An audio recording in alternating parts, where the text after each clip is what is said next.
Welcome back every one. Miles points and passports എന്ന ഈ ചാനലിന് പേരിടാനുള്ള കാരണം തന്നെ ക്രെഡിറ്റ് കാർഡ്സിൻ്റെ റിവാർഡ്സ് ആയിട്ട് നമുക്ക് കിട്ടുന്ന മൈൽസ് പോയിന്റ്സ് ഇതെല്ലാം എങ്ങനെ ഒരു ട്രാവലിൽ വളരെ ബെനിഫിഷ്യൽ ആയിട്ട് ഉപയോഗിക്കാം എന്നുള്ളതാണ്. അപ്പം അങ്ങനെ ഞങ്ങൾ അച്ചീവ് ചെയ്തിട്ടുള്ളൊരു കാര്യമാണ് ഇന്നത്തെ ഈ സ്പെഷ്യൽ എപ്പിസോഡിൽ പറയാൻ പോകുന്നത്. ഞങ്ങളുടെ ക്രെഡിറ്റ് കാർഡ് പോയിന്റ്സ് എല്ലാം ഞങ്ങൾ ഒരു 5 സ്റ്റാർ ലക്ഷറി ഹോട്ടലിൽ ഞങ്ങൾ 3 ദിവസം സ്പെൻഡ് ചെയ്തു. ₹1 പോലും അവിടെ കൊടുക്കേണ്ടി വരുന്നില്ല. അതായത് ടാക്സ് ആയിട്ട് പോലും ₹1 പോലും കൊടുക്കേണ്ടി വന്നിട്ടില്ല. അപ്പോൾ ആ ഒരു കാര്യങ്ങളാണ് വളരെ ഡീറ്റെയിൽ ആയിട്ട് ഈ എപ്പിസോഡിൽ പറയാൻ പോകുന്നത്. എങ്ങനെ ക്രെഡിറ്റ് കാർഡ്സിൻ്റെ റിവാർഡ്സ്, മൈൽസ്, പോയിന്റ്സ് എല്ലാം നമുക്ക് ട്രാവൽ ബെനിഫിറ്റ്സ്, അത് ഫ്ലൈറ്റോ അല്ലെങ്കിൽ അക്കോമഡേഷനോ തുടങ്ങിയ എന്ത് കാര്യങ്ങളോ ആവാം, അങ്ങനെ ബെനിഫിഷ്യലായിട്ട് ഉപയോഗിക്കാം എന്നുള്ളതിനെ കുറിച്ചാണ് ഈ എപ്പിസോഡ് പറയുന്നത്. ഓക്കെ, നമ്മുടെ റൂം ടൂറാണ്. നമ്മുടെ റൂം നമ്പർ 1420 ആണ്. ലോബിയിൽ നിന്ന് നേരെ നടന്നു വരുന്ന വഴി 1420.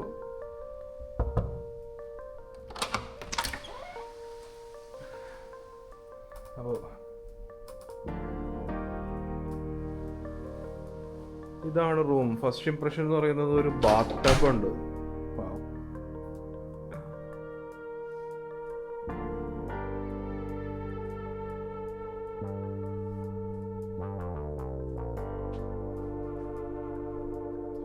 Good hair, good mood. Yeah, that's it.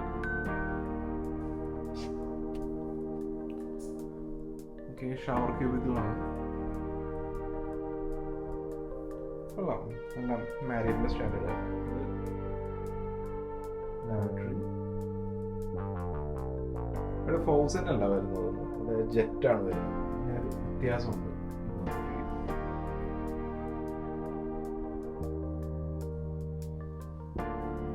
ഒരു ബാത്ടബ് ഉണ്ട്. ആക്ച്വലി ഇത് കൊള്ളാം, ഇത് വെറൈറ്റി ആയിട്ടുണ്ട്. ഓക്കെ, ഇതിങ്ങനെ മൊത്തത്തിൽ വലിച്ചിടാം.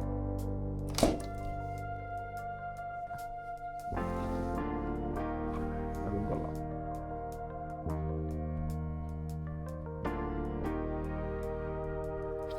ആക്ച്വലി ഇത് JBLന്റെ ഒരു സ്പീക്കർ എന്താണ്, സ്പീക്കർ FM അങ്ങനെ എല്ലാം വരുന്ന ഒരു സംഭവമാണ്. ഇത് കൊള്ളാം കേട്ടോ. നമുക്കിനി പ്രത്യേകിച്ച് വേറെ സ്പീക്കറും കാര്യങ്ങളൊന്നും കൊണ്ടുവരേണ്ട ആവശ്യമില്ല. ഇവരുടെ ഇത് നല്ല ടേസ്റ്റുള്ള ആളാണ് ഓരോ സംഭവങ്ങളൊക്കെ ആയിട്ട് സെലക്ട് ചെയ്തിരിക്കുന്നത്. പിന്നെ ബെഡ്ലിനൻ, പില്ലോ, അതിൻ്റെ കാര്യമൊന്നും പ്രത്യേകിച്ച് പറയേണ്ട ആവശ്യമില്ല. കാരണം എത്രത്തോളം കംഫർട്ടബിൾ ആയിരിക്കുമെന്ന് അറിയാം. കാരണം മാരീഡ് ബോൺബോയുടെ ഏതെങ്കിലും ഒരു പ്രോപ്പർട്ടി താമസിച്ചിട്ടുള്ളവർക്ക് അറിയാൻ പറ്റും.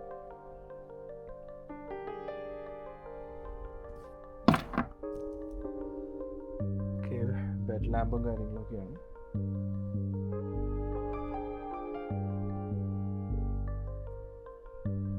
ഇവരുടെ റൂം ഡെക്കറേഷന് 10-ൽ 10 കൊടുക്കണം. കാരണം നൈസായിട്ടാണ് എല്ലാ കാര്യങ്ങളും ചെയ്തിരിക്കുന്നത്. ഒരു സോഫ ബെഡും കൂടി ഇവിടെ ഓൾറെഡി ഉണ്ട്.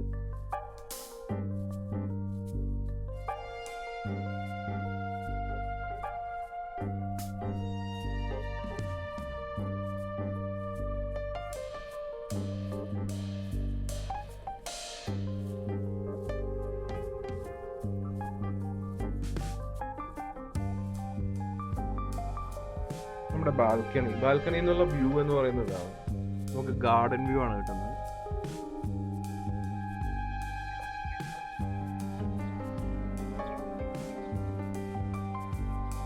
ഇവിടെയും ഒരു ചെറിയൊരു ഇരിക്കാൻ പറ്റിയ പോലുള്ള നല്ല ഈവനിങ് ഒക്കെ നല്ല വൈബായിരിക്കും. ആക്ച്വലി ഇവിടെ മഴയൊക്കെ പെയ്യുന്ന സമയത്ത് നല്ല രസമാണ് ഇവിടെ. അതൊക്കെ കണ്ടിങ്ങനെ ഇരിക്കാം. നല്ല പൊളി വൈബ്, പൊളി മൂഡ് എന്നൊക്കെ പറയില്ലേ, അതുപോലെ. ഇവിടെ ചെറിയൊരു ടേബിൾ ഉണ്ട്, രണ്ട് കസേര.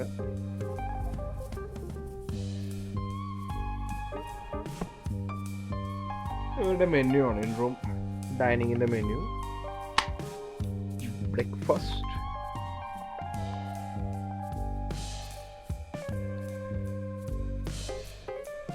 വാവ്. ആക്ച്വലി ഈ റിനൈസൻസ് പോലെയുള്ള ഒരു പ്രീമിയം പ്രോപ്പർട്ടിയിൽ ഇൻ റൂം ഡൈനിങ്ങിന് ചാർജ് ചെയ്യുന്നത് ഇത് റീസണബിൾ റേറ്റ് ആണ് കേട്ടോ. ബീഫ് ഫ്രാങ്ക് ഇത് വെരി റീസണബിൾ ആണ്. കാരണം നമ്മൾ നുസാപ്പേരിടയിലൊക്കെ താമസിച്ചപ്പോൾ ഈ റേറ്റൊക്കെ ആയിരുന്നു അത്യാവശ്യം സാധാരണ സ്റ്റാൻഡേർഡ് ഹോട്ടലിൽ, ലോക്കലല്ല സ്റ്റാൻഡേർഡ് ഹോട്ടലിൽ നമ്മൾ ഈ റേറ്റൊക്കെ ആയിരുന്നു കൊടുത്തുകൊണ്ടിരുന്നത്. അത് അങ്ങനെ നോക്കുകയാണെന്നുണ്ടെങ്കിൽ ആക്ച്വലി ബട്ടർ ചിക്കൻ 185 ഓക്കെ ഇത് റീസണബിൾ ആണ്. കാരണം അവിടെ ഈ ബട്ടർ ചിക്കൻ 185 എന്നാണെന്നുണ്ടെങ്കിൽ ബാക്കിയുള്ളവർക്ക് 180 100 to 120 ആ ഒരു റേഞ്ചിലൊക്കെ ആയിരുന്നു വന്നുകൊണ്ടിരിക്കുന്നത്. അപ്പോൾ നമ്മൾ ഈ പ്രോപ്പർട്ടി ഇവിടെ കൺസിഡർ ചെയ്യുമ്പോൾ it's good actually, very good price.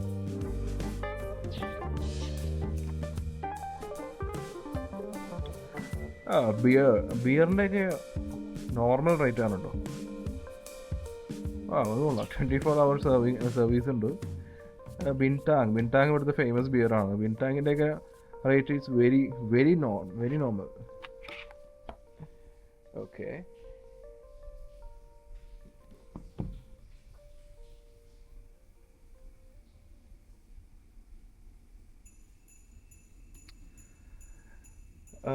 ഇത് ആക്ച്വലി ഞങ്ങളുടെയാണ്, ഇത് കൂടെ ഉള്ളതല്ല. ബാക്കി ഇതൊക്കെയാണ് ഇവിടെ ഇരുന്നത്. പിന്നെ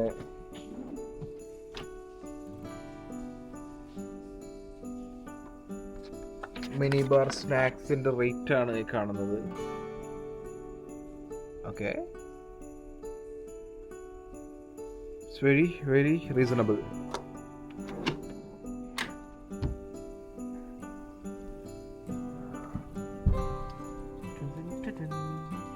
കുക്കീസ്,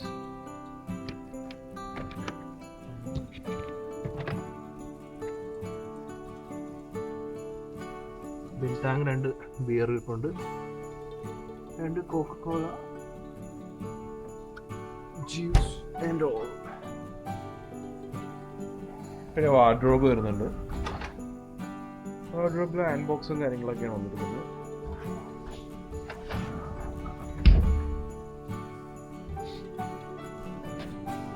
തിങ്സുകളൊക്കെ വെച്ചിരിക്കുന്നു. That's it.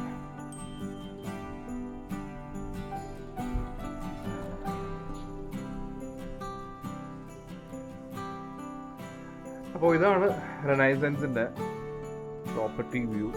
നമ്മുടെ റൂം ടൂറാണ് ഞാനിപ്പോൾ കാണിച്ചത്. ഒരു ബ്രേക്ക്ഫാസ്റ്റ് പ്രൊവൈഡ് ചെയ്യുന്നുണ്ട് ബാക്ക് സ്റ്റേജ് എന്ന് പറഞ്ഞ ഒരു റെസ്റ്റോറൻറ്റിലാണ്. പക്ഷേ നല്ല മഴയാണ്. മഴ കാരണം നമ്മുടെ പ്ലാനുകളെല്ലാം തെറ്റുകയാണ്.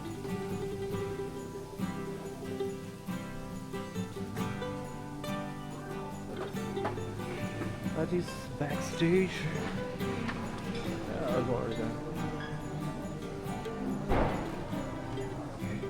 Hi.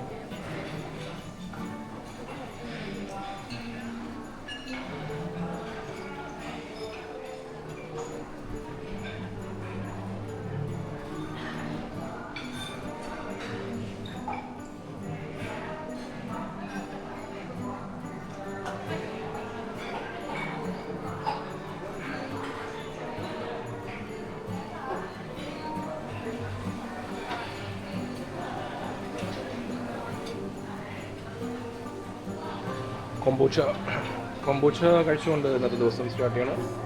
തൊണ്ടയൊക്കെ പോയി കിടക്കുക, ശബ്ദം കേട്ടാൽ തന്നെ മനസ്സിലാവുമല്ലോ. പക്ഷെ എന്താണെന്നല്ല, തണുപ്പുള്ളത്. Citrus smoke tuna, smoke chicken breast, salami, pork Milano style, കുറച്ച് ലെറ്റ്യൂസ് കാര്യങ്ങളൊക്കെ. I think it's a fruit station.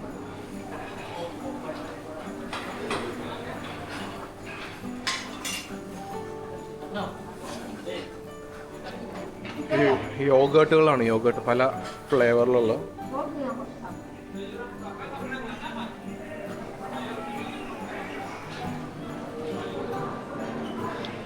This is Egg Factory and Sport Station.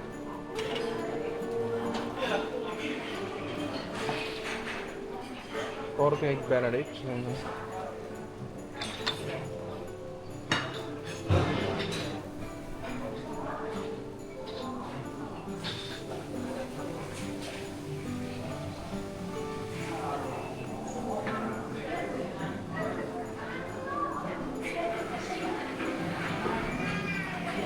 Egg station ആണോ? Hello,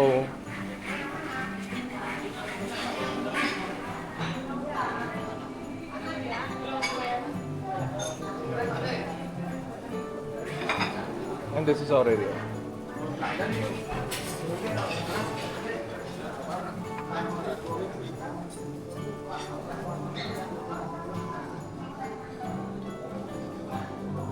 Chicken samai.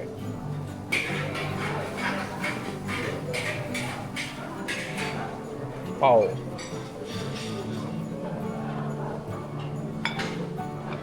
കുറേ വെറൈറ്റി ഉണ്ട് കേട്ടോ, കുറേ വെറൈറ്റി. ആക്ച്വലി 3 ദിവസം കൊണ്ട് കൊളസ്ട്രോളും ഷുഗറും ഒക്കെ വേറെ ലെവലിലെത്തും.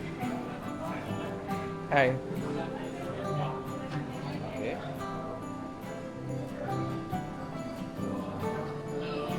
Hello. Can I get a... No. Fresh juice maybe? Yeah, orange juice is fine.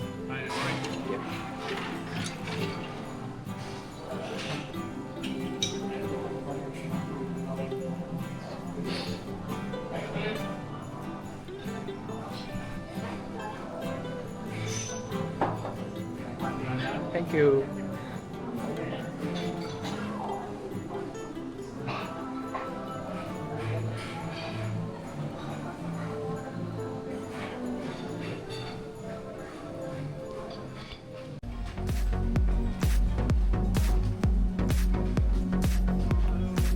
Hello.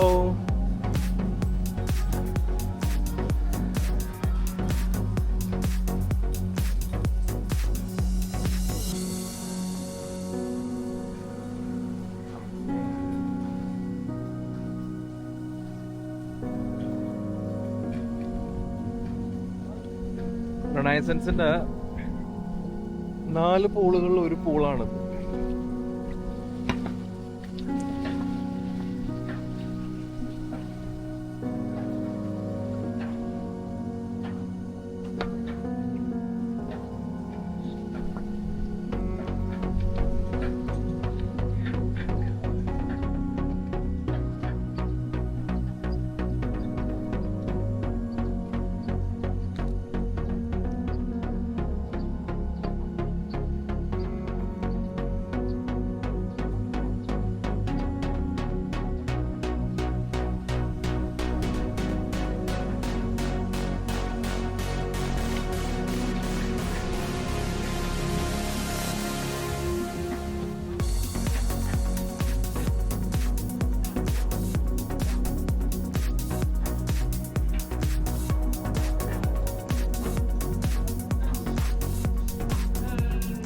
Hello.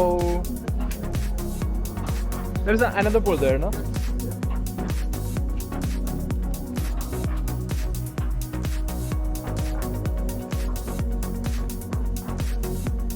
Okay.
Actually ഇത് കിഡ്സ് പൂളാണ്.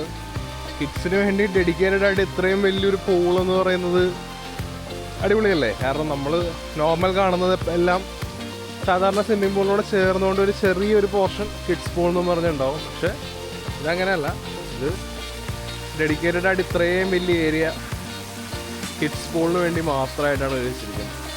ദാറ്റ് സംതിങ് അടിപൊളിയല്ലേ?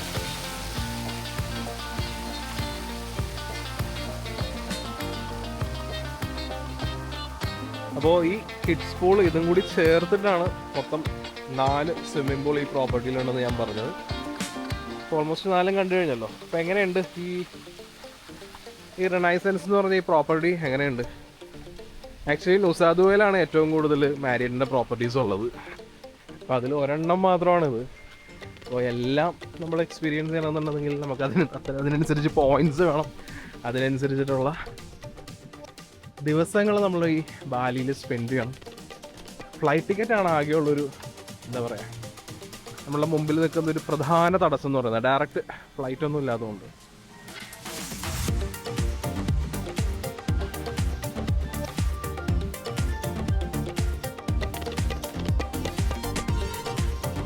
Hello, how are you? Hi.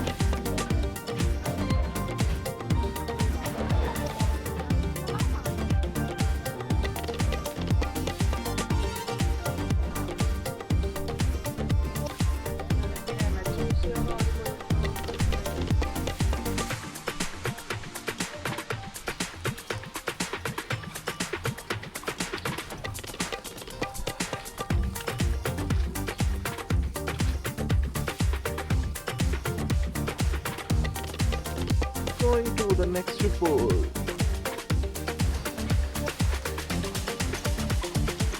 Yeah.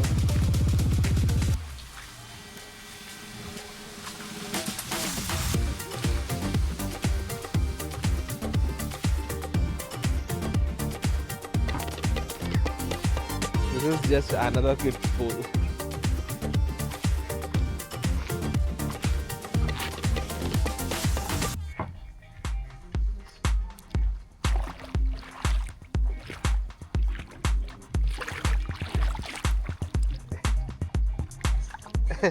വിചാരിച്ച പോലെ അല്ല കേട്ടാ, ആഴമുണ്ട്.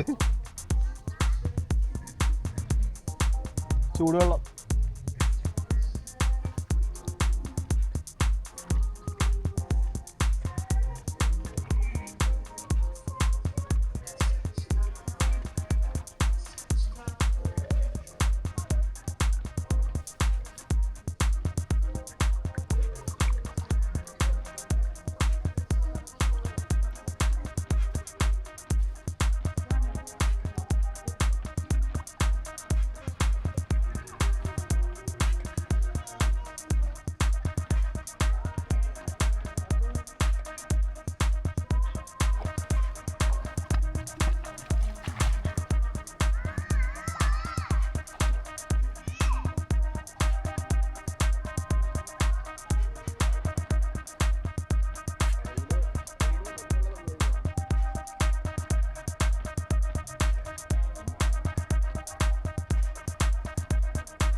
ഇവിടെ നിന്ന് കിഡ്സ് സ്കൂളിലേക്കുള്ള വ്യൂ ഉണ്ട്.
കുറേ ദിവസം ഇങ്ങനെ വെയിലും മഴയൊക്കെ കൊണ്ട് ഇങ്ങനെ നടന്ന് അവസാനം 3 ദിവസം റിലാക്സ് ആയിട്ട് സ്ഥലത്ത് ഇങ്ങനെ ഇരിക്കാൻ അവസരം കിട്ടുക എന്ന് പറയുന്നത് അതൊരു അടിപൊളി പരിപാടിയാണ്. അപ്പോൾ മാരിഡ് ബോൺ ബോയ് എന്നുള്ള ആ ഒരു മെമ്പർഷിപ്പ് ഉപയോഗിച്ച് അതിൽ നിന്ന് അമെക്സിൻ്റെയോ അല്ലെങ്കിൽ ആക്സിസിൻ്റെയോ ബാക്കിയുള്ള HDFC ആണെങ്കിലോ ഇതിനകത്തുള്ള കാർഡ്സിൽ നിന്നുള്ള പോയിൻറ്റ്സ് നമ്മളത് മാരിഡ് ബോൺ ബോയ് പോയിൻറ്റ്സ് ആയിട്ട് കൺവേർട്ട് ചെയ്ത് നമ്മളിതിൻ്റെ സ്റ്റേ ഇങ്ങനെ ബുക്ക് ചെയ്യുമ്പോൾ നിങ്ങളിപ്പോൾ ബാലി പ്ലാൻ ചെയ്യുന്നുണ്ടെങ്കിൽ ഒരുപാട് പ്രോപ്പർട്ടീസ് ഉണ്ട് മാരിയറ്റിന്. അപ്പോൾ ഞാൻ ഈ റിനൈസൻസ് പർട്ടിക്കുലറായിട്ട് ഞാൻ ചൂസ് ചെയ്യാനുള്ള കാരണം ഇതൊരു പുതിയ പ്രോപ്പർട്ടിയാണ്. ഇതൊരു 2 വർഷം ആയിട്ടേ ഉള്ളൂ ഈ ഒരു പ്രോപ്പർട്ടി തുടങ്ങിയിട്ട്. മാത്രമല്ല ഇവിടെ ഞാൻ പറഞ്ഞ പോലെ 4 സ്വിമ്മിംഗ് പൂളുണ്ട്. അപ്പോൾ ഈ ഒരു ദിവസം ഒരു സ്വിമ്മിംഗ് പൂൾ എന്നുള്ള രീതിയിൽ തന്നെ നോക്കുകയാണെങ്കിൽ നമുക്കൊരു 3 ദിവസം വേണം. ഈ 4ാമത്തെ പൂൾ എന്ന് പറയുന്നത് കിഡ്സ് പൂളാണ്, ഞാനത് കൗണ്ട് ചെയ്യുന്നില്ല. അപ്പം 3 സ്വിമ്മിംഗ് പൂളൊക്കെ ആയിട്ട് ഇങ്ങനെ നമ്മളിങ്ങനെ റിലാക്സ് ചെയ്ത് ഇങ്ങനെ ഇരിക്കുക എന്നൊക്കെ പറയുമ്പോൾ അതൊരു സുഖമുള്ള കാര്യമാണ്. അപ്പോൾ അതുകൊണ്ട് അവസാനത്തെ ഈ 3 ദിവസം മെമ്മറബിൾ ആയിരിക്കും. ഈ മെമ്മറബിൾ ആവുന്നതിൻ്റെ മെയിൻ കാരണം നമ്മളൊക്കെ മലയാളികളായതുകൊണ്ട് നമ്മൾ ചിലവിൻ്റെ കാര്യം നോക്കുന്ന ആൾക്കാരായതുകൊണ്ട്. കാരണം 0 ഇൻവെസ്റ്റ്മെൻറ്റ് എന്നുള്ള രീതിയിൽ, കാരണം 1 രൂപ പോലും മുടക്കിയിട്ടില്ല, അതുകൊണ്ട് അതാണ് കാരണം. അപ്പോൾ ഞാൻ പറയുന്നത് ഏതൊരു സാധാരണക്കാരനും പറ്റുന്നൊരു കാര്യമാണ്. എന്നെ പോലെ ഒരാൾക്ക് പറ്റുമെന്നുണ്ടെങ്കിൽ ആർക്കും പറ്റും, അതാണ് അതിൻ്റെ കാര്യം. കാരണം എന്താണെന്ന് വെച്ചിട്ടുണ്ടെങ്കിൽ ഇത് നമുക്ക് ഈ സംഭവങ്ങളെല്ലാം നമുക്ക് അറിയുക എന്നുള്ളത് മാത്രമേ ഉള്ളൂ. അപ്പോൾ ഈ വ്ളോഗ് ഓൾമോസ്റ്റ് എല്ലാ എപ്പിസോഡും കാണുന്നവർക്ക് ഞാനിടക്കിടക്ക് പറയുന്നുണ്ട് ഇതിങ്ങനെ നമ്മൾ മാക്സിമം പോയിൻറ്റ്സ് യൂസ് ചെയ്യുക, യൂട്ടിലൈസ് ചെയ്യുക, അങ്ങനെ ചെയ്യുക ഇങ്ങനെ ചെയ്യുക എന്നൊക്കെ പറയുന്നുണ്ട്. എന്നാൽ പിന്നെ ഒന്നും വിട്ട് പറയുന്നില്ലല്ലോ എന്നുള്ളൊരു അങ്ങനെ ഒരു ചിന്തയുണ്ടാവും. അപ്പോൾ ഞാനത് പിന്നെ പറയാം, അങ്ങനെയുള്ള കാര്യങ്ങളൊന്നുമില്ല, നോ ബ്ലാ ബ്ലാ സ്റ്റഫൊന്നുമില്ല. സിമ്പിളാണ്. നമ്മളിപ്പോൾ ഒരു വർഷം എത്ര രൂപയാണ് നമ്മൾ ക്രെഡിറ്റ് കാർഡ് ഉപയോഗിച്ച് സ്പെൻഡ് ചെയ്യുന്നതെന്നുള്ളൊരു ഏകദേശ ധാരണ നമുക്ക് ഉണ്ടാവുമല്ലോ. അപ്പോൾ നിങ്ങളൊന്ന് കാൽക്കുലേറ്റ് ചെയ്യുക, നിങ്ങൾ ഒരു വർഷം എത്ര രൂപയാണ് ക്രെഡിറ്റ് കാർഡ് ഉപയോഗിച്ച് സ്പെൻഡ് ചെയ്യാൻ പോകുന്നത് എന്നുള്ളത്. കാരണം നമുക്ക് ക്യാഷ് നമ്മൾ സ്പെൻഡ് ചെയ്യുന്ന 2 വിധത്തിലാണ്, ഒന്ന് ഡെബിറ്റ് അക്കൗണ്ട്, ഒന്ന് ക്രെഡിറ്റ് അക്കൗണ്ട്. ഇതിൽ ഡെബിറ്റ് കാർഡാണ് ഉള്ളതെന്നുണ്ടെങ്കിൽ അതായത് നമുക്ക് വരുന്ന സാലറി, നമുക്ക് വരുന്ന ഇൻകം നമ്മളുടെ ATM കാർഡ് വഴിയോ അല്ലെങ്കിൽ UPI വഴിയോ നമ്മൾ എങ്ങനെയൊക്കെയാണോ നമ്മളത് യൂസ് ചെയ്യുന്നത് അതിനെ ഡിപ്പെൻഡ് ചെയ്തിരിക്കും. അപ്പോൾ നിങ്ങളുടെ ഇലക്ട്രിസിറ്റി ബില്ല് അങ്ങനെ ഒരു ഫിക്സ്ഡ് ആയിട്ടുള്ള കുറച്ച് എമൗണ്ട് ഉണ്ടാവും. നമുക്ക് എല്ലാവർക്കും ഫിക്സ്ഡ് ആയിട്ടുള്ളൊരു എമൗണ്ട് ഒരു മാസം ഇത്ര ചിലവാക്കണം എന്നുള്ള രീതിയിലുണ്ടാവും. നമ്മളുടെ ഇലക്ട്രിസിറ്റി ബില്ല് അല്ലെങ്കിൽ ബാക്കിയുള്ള ഒരുപാട് കാര്യങ്ങളുണ്ടല്ലോ. അപ്പോൾ ആ രീതിയിൽ ഫിക്സ്ഡ് ആയിട്ട് വരുന്ന എമൗണ്ടിന് വേണ്ടി മാസത്തിലുണ്ടാക്കുന്ന ഒരു തുക. അതല്ലാതെ ബാക്കിയുള്ള കാര്യങ്ങൾക്ക് ഇതെല്ലാം നമ്മളിപ്പോൾ നിലവിൽ നിങ്ങളിപ്പോൾ യൂസ് ചെയ്യുന്നത് ഡെബിറ്റ് കാർഡ് വെച്ചിട്ട് അല്ലെങ്കിൽ ATM ഡെബിറ്റ് കാർഡ് സെയിം തന്നെയാണ്, ATM കം ഡെബിറ്റ്. അതല്ലെങ്കിൽ UPI ഉപയോഗിച്ചിട്ടാണെങ്കിൽ സ്പെൻഡ് ചെയ്യുന്നുണ്ടെങ്കിൽ നിങ്ങളത് അങ്ങനെ സ്പെൻഡ് ചെയ്യേണ്ട ആവശ്യമില്ല. നിങ്ങളത് ക്രെഡിറ്റ് കാർഡ് ഉപയോഗിച്ച് സ്പെൻഡ് ചെയ്യാമെന്നേ ഞാൻ പറയുള്ളൂ. ക്രെഡിറ്റ് കാർഡ് ഉപയോഗിച്ചിട്ട് സ്പെൻഡ് ചെയ്തിട്ട് നിങ്ങൾ ആ എമൗണ്ട് ക്രെഡിറ്റ് കാർഡിലേക്ക് അപ്പം തന്നെ അടച്ചേക്കുക. നിങ്ങൾ ഒട്ടും ഇതാക്കണ്ട, ഒട്ടും ലേറ്റ് ചെയ്യാണ്ട് അപ്പം തന്നെ അടച്ചു കഴിഞ്ഞിട്ടുണ്ടെങ്കിൽ ആ കാര്യം കഴിഞ്ഞു. അപ്പോൾ ഒരു വർഷം ഞാനൊരു എക്സാമ്പിൾ പറയുകയാണ്, ഒരു വർഷത്തേക്ക് ഒരാളുടെ ഇതുപോലുള്ള ചിലവുകളെല്ലാം വരുന്നത് ഒരു 4 ലക്ഷം രൂപയാണ് എന്ന് വിചാരിക്കുക. അപ്പോൾ 4 ലക്ഷം രൂപ സ്പെൻഡുള്ള ഒരാൾ അയാളുടെ ഡെബിറ്റ് കാർഡ് ഉപയോഗിച്ചു അല്ലെങ്കിൽ UPI ഉപയോഗിച്ചു ഈ സ്പെൻഡും കാര്യങ്ങളൊക്കെ ചെയ്യുകയാണെന്നുണ്ടെങ്കിൽ അയാൾക്ക് വേറെ യൂസൊന്നുമില്ല. അത് അയാൾ ഉപയോഗിച്ച് സ്പെൻഡ് ചെയ്തു, അതങ്ങ് തീർന്നു. ആ രീതിയിലേ പോവുള്ളൂ. പക്ഷേ ഞാൻ പറയുകയാണ്, ഈ 4 ലക്ഷം രൂപ അയാൾ ഉപയോഗിക്കുന്നത് ഒരു ക്രെഡിറ്റ് കാർഡിലാണ്. ഒരു എക്സാമ്പിൾ ഞാൻ പറയുകയാണ്, അമേരിക്കൻ എക്സ്പ്രസിൻ്റെ ഒരു കാർഡിലാണ് ഈ 4 ലക്ഷം രൂപ അയാൾ ഉപയോഗിക്കുന്നതെന്ന് കരുതുക. ആ 4 ലക്ഷം രൂപ അയാൾ ഉപയോഗിക്കുമ്പോൾ അമേരിക്കൻ എക്സ്പ്രസ് എന്ന് പറഞ്ഞ കാർഡ് നമുക്ക് നൽകുന്നത് കുറച്ച് പോയിൻറ്റ്സാണ്. ഈ പോയിൻറ്റ്സ് ഫോർ എക്സാമ്പിൾ ഈ 4 ലക്ഷം രൂപ അയാൾ സ്പെൻഡ് ചെയ്തിട്ടുണ്ടെങ്കിൽ അയാൾക്ക് ഒരു ഓൾമോസ്റ്റ് ഒരു 60,000 പോയിൻറ്റ്സിനടുത്ത് കിട്ടും. അപ്പോൾ ഈ 60,000 പോയിൻറ്റ്സ് എന്ന് പറയുന്നത് ഒരു നിസ്സാര കാര്യമല്ല. ഈ 60,000 പോയിൻറ്റ്സ് നമ്മൾ എങ്ങനെ ഉപയോഗിക്കുന്നു എന്ന് വെച്ചാൽ, ഇപ്പോൾ ഞാൻ ഈ പറയുന്നത് ഈ പ്രോപ്പർട്ടി എന്ന് പറയുന്നത് മാരിയറ്റ് ബോൺവോയുടെ അണ്ടറിൽ വരുന്നതാണ്. അപ്പോൾ ഈ 60,000 പോയിൻറ്റ്സ് മാരിയറ്റ് ബോൺവോയിലേക്ക് കൺവേർട്ട് ചെയ്തിട്ടുണ്ടെങ്കിൽ ഈ റിനൈസൻസ് എന്ന് പറഞ്ഞ ഈ പ്രോപ്പർട്ടി ഉണ്ടല്ലോ, ഈ പ്രോപ്പർട്ടിയിൽ നിങ്ങൾക്ക് താമസിക്കാം 3 ദിവസം. ഈ പോയിൻറ്റ്സ് എന്ന് പറയുന്നത് ഡിപ്പെൻസ്, അത് ഓരോരോ സീസൺ അനുസരിച്ച് മാറിക്കൊണ്ടിരിക്കും. അതായത് ഇപ്പോൾ ഒരു ദിവസത്തേക്ക് ഈ റിനൈസൻസിൻ്റെ ഈ പ്രോപ്പർട്ടി താമസിക്കാൻ ഇപ്പോൾ 20,000 പോയിൻറ്റ്സാണ് ഇവർ ചോദിക്കുന്നതെന്നുണ്ടെങ്കിൽ ചിലപ്പോൾ നെക്സ്റ്റ് ടൈം സീസൺ ടൈം, എല്ലാത്തിനും സീസൺ ടൈം ഉണ്ടാവുമല്ലോ, അടുത്ത സീസൺ വരുമ്പോൾ ചോദിക്കുന്നത് ചിലപ്പോൾ 20,000 പോയിൻറ്റ്സ് ആയിരിക്കില്ല, 40,000 പോയിൻറ്റ്സ് ആയിരിക്കും. അതുപോലെ ഓഫ് സീസൺ വരുമ്പോൾ ചിലപ്പോൾ ചോദിക്കുന്നത് 10,000 പോയിൻറ്റ്സ് ആയിരിക്കും. അങ്ങനെ അതൊരു വേരിയൻ്റ്, അത് അങ്ങോട്ടും ഇങ്ങോട്ടും മാറി മറിഞ്ഞിരിക്കും. സ്റ്റിൽ നിങ്ങൾക്ക് ഇനി ഇതുപോലത്തെ 5 സ്റ്റാർ ഹോട്ടലിൽ താമസിക്കാൻ വേണ്ട പ്രോപ്പർട്ടി താമസിക്കാൻ ഇൻട്രസ്റ്റ് ഇല്ല, നിങ്ങൾക്ക് വേറെ രീതിയിലുള്ള ഒരു ലാഭമാണ് വേണ്ടതെന്നുണ്ടെങ്കിൽ ഓഫ് കോഴ്സ് നിങ്ങൾ ട്രാവൽ പ്ലാൻ ചെയ്യുകയാണെന്നുണ്ടെങ്കിൽ നിങ്ങൾക്ക് ഫ്ലൈറ്റ് ബുക്ക് ചെയ്യേണ്ടതായിട്ട് വരും.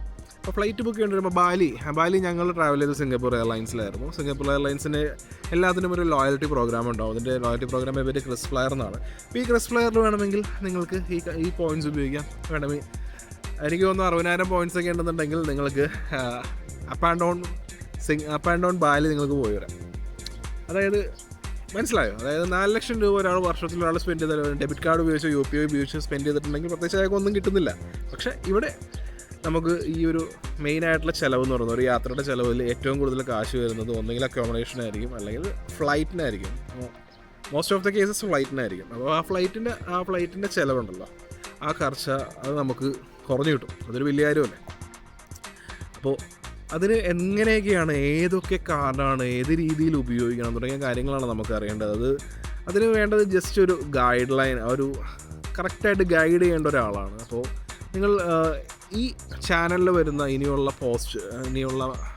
വീഡിയോസ്, കോണ്ടൻറ്റ്സ് ഇതെല്ലാം നിങ്ങൾ കറക്റ്റായിട്ട് ഫോളോ ചെയ്യുകയാണെന്നുണ്ടെങ്കിൽ ഏതൊക്കെ കാർഡാണ് ഏതൊക്കെ രീതിയിലാണ് ഉപയോഗിക്കുന്നതെല്ലാം പറഞ്ഞു തരാൻ പറ്റും. കാരണം എനിക്ക് ഈ വീഡിയോയിൽ ഈ ക്രെഡിറ്റ് കാർഡ്സിനെ കുറിച്ച് ഡീറ്റെയിൽ ആയിട്ട് പറഞ്ഞു പോകുകയാണെന്നുണ്ടെങ്കിൽ മണിക്കൂറുകളെടുക്കും. ഞാനിതൊരു ജസ്റ്റ് ഒരു ട്രാവൽ വ്ളോഗായിട്ടാണ് വരുന്നത്. ഇതൊരു ജസ്റ്റ് ഒരു ഇൻട്രോ ടീസറായിട്ടൊക്കെ കരുതിയാൽ മതി. ബാക്കിയുള്ള കാർഡ്സിൻ്റെ ഇതിൻ്റെ യൂസ്ഫുൾ ആയിട്ടുള്ള ബെനിഫിറ്റ്സ് തുടങ്ങിയ എല്ലാ കാര്യങ്ങളും ഡീറ്റെയിൽ ആയിട്ട് തന്നെ ഞാൻ പറയുന്നതായിരിക്കും. ഓക്കെ.